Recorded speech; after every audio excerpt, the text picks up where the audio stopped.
Assalamualaikum teman-teman. Perkenalkan, nama saya Ahmad Taba Andriansyah dari BKIE. Di sini saya akan menjelaskan mata kuliah psikolog kepribadian yang dosen pengampunya yaitu Nina Fitriani MPD. Dan di sini saya akan membawakan teori psikoanalisis klasik, yaitu Sigmund Freud. Sebelum saya memasuki materi, di sini saya akan menjelaskan siapa sih itu Sigmund Freud. Nah, di sini saya akan memaparkan biografi singkat Sigmund Freud. Sigmund Freud lahir di kota kecil Freiburg, Moravia, 6 Mei 1856. Freud adalah anak yang cerdas dan selalu mendapat nilai tertinggi di kelasnya. Dia melanjutkan pendidikan ke Fakultas Kedokteran di Universitas Wiener tahun 1881. Semasa kuliah, dia terlihat dalam berbagai penelitian di bawah arahan profesor psikologis bernama Bruch. Freud adalah anak yang sangat teliti dalam melakukan riset, di mana fokus utamanya adalah dia pernah mencoba menciptakan teknik khusus untuk merangsang sel otak.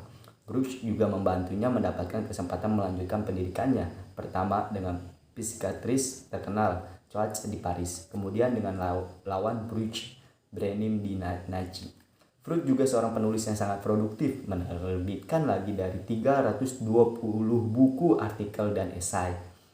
Dari sekian banyak karyanya, Freud menjelaskan The Entertainment of Dreams sebagai favorit pribadinya, juga memiliki kontribusi paling signifikan untuk memahami pemikiran manusia.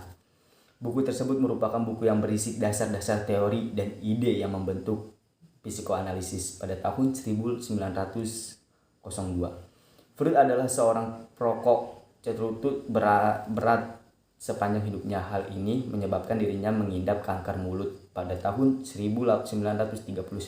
Setelah operasi kanker yang kesekian kalinya, Freud meminta dokter untuk membantu dia melakukan bunuh diri. Dokter memberinya 3 kali dosis morfin dan Freud akhirnya meninggal pada 23 September 1939. Langsung saja, mungkin kita langsung masuk ke dalam teorinya, teori Sigmund Freud. Konsep teori psikoanalisis klasik. Pengertian psikoanalisis klasik. Teori psikoanalisis klasik dikembangkan oleh seorang neurologi dari Wiener, Sigmund Freud, pada awal tahun 1890-an. Formulasi teoritik dan teori ini banyak dipengaruhi oleh pengalaman dan kehidupan masa anak-anak Freud. Khususnya cara kedua orang tuanya memperlakukannya. Teori tentang kompleks Oedipus misalnya dipengaruhi oleh karakterikannya, bahkan mungkin minat seksualnya terhadap ibunya yang dinilainya sebagai seorang wanita yang rupawan dan lemah lembut, dan peran benci terhadap ayahnya yang sangat keras dalam mendidiknya. Psikoanalisis klasik merupakan suatu metode penyembuhan yang bersifat psikologis dengan cara-cara fisik. Psikoanalisis klasik jelas terkait dengan tradisi Jerman yang menyatakan bahwa pikiran adalah etnis yang aktif, dinamis, dan bergerak dengan sendirinya. Selain itu, psikoanalisis klasik tidak lahir dari penelitian akademis sebagaimana sistem-sistem lain, namun merupakan produk konsekuensi terapan praktis klinis. Penyusunan observasi yang dilakukan Freud tujuan untuk menyusun berbagai pendekatan terapi yang sangat dibutuhkan. Formalisasi inilah yang diperluas ke teori psikodinamika, perkembangan kepribadian yang bergantung pada pengguruan ketenggangan. Psikoanalisis klasik merupakan psikologi ketidaksadaran. Kesadarannya tertuju ke arah bidang motivasi, emosi, konflik, simptom-simptom neurotik, mimpi-mimpi, dan sifat-sifat karakter. Psikoanalisis klasik dahulu lahir bukan dari psikologi, melainkan dari kedokteran, yakni kedokteran bidang sakit jiwa. Tokoh utama psikoanalisis ialah Sigmund Freud. Pada mulanya, Freud mengembangkan teori tentang struktur kepribadian dan sebab-sebab gangguan jiwa. Konsep psikoanalisis klasik. Freud memang sifat manusia pada dasarnya pesimistik, deterministik, mekanistik, dan reduksionistik, di mana manusia dideterminasi oleh ketakutan irasional, motivasi tidak sadar, kebutuhan, dan dorongan biologis dan naluriah, dan oleh peristiwa-peristiwa psikososial yang terjadi selama 5 tahun pertama dari kehidupan. Freud menekankan peran naluri-naluri yang bersifat bawaan dan biologis. Ia juga menekankan bahwa pada naluri seksual dan impuls-impuls agresif. Menurutnya, tujuan segenap kehidupan adalah kematian. Kehidupan ini tidak lain juga melingkar ke arah kematian. Beberapa konsep dasar psikoanalisis klasik diantaranya yaitu manusia secara esensial bersifat biologis, terakhir dengan dorongan-dorongan instintif sehingga perilaku merupakan fungsi yang di dalam ke arah dorongan itu. Manusia bersifat tidak rasional, tidak sosial, dan destruktif terhadap dirinya dan orang lain. Libido mendorong manusia ke arah pencarian kesenangan, di mana manusia didiskriminasi oleh ketakutan-ketakutan irasional. Motivasi tidak sadar, kebutuhan-kebutuhan dan dorongan-dorongan biologis dan naluriah, dan oleh peristiwa-peristiwa psikososial yang terjadi selama 5 tahun pertama dari kehidupan.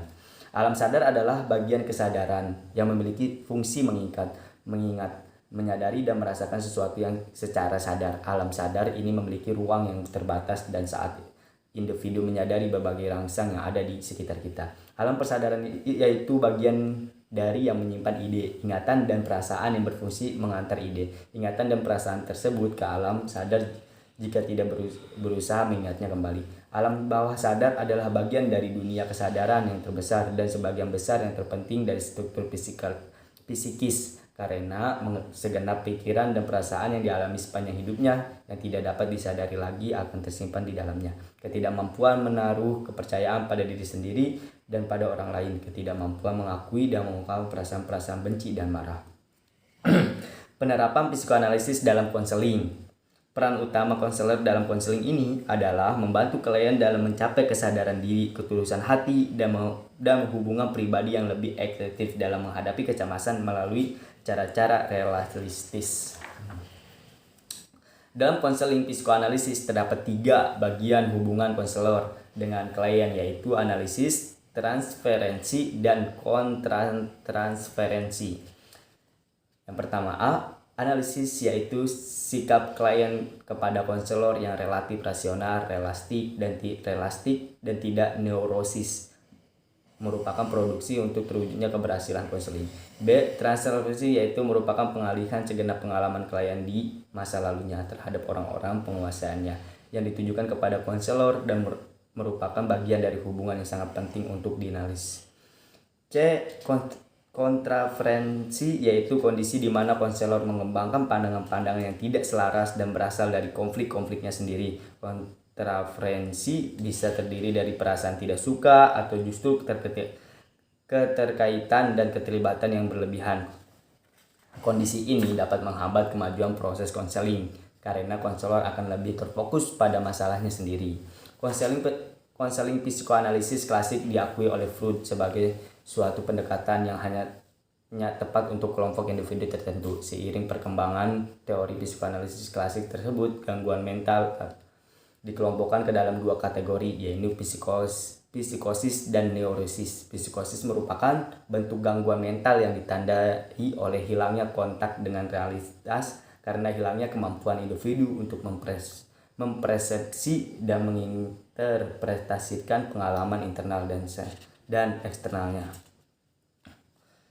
Konseling psikoklasis tidak bisa digunakan untuk menangani penderita psikosis. Neurosis ditandai dengan adanya gangguan emosi, kognitif, dan perilaku yang menghambat kemampuan individu untuk berperilaku secara sehat atau berfungsi normal. Freud membagi neurosis menjadi 2 kategori, yaitu neuri transferen dan neuri narsistik. Neurosis transformer melibatkan konflik antara the id dan the ego, sedangkan neurosis narsistik melibatkan konflik antara the ego dan the superego. Freud memiliki keyakinan bahwa hanya tipe neurosis transferen yang hanya dapat ditangani melalui psikoanalisis klasik. Namun, pada saat ini banyak konselor psikoanalisis klasik yang mengembangkan keyakinan bahwa psikoanalisis klasik bisa digunakan secara efektif dan menangani semua gangguan non-psikotik.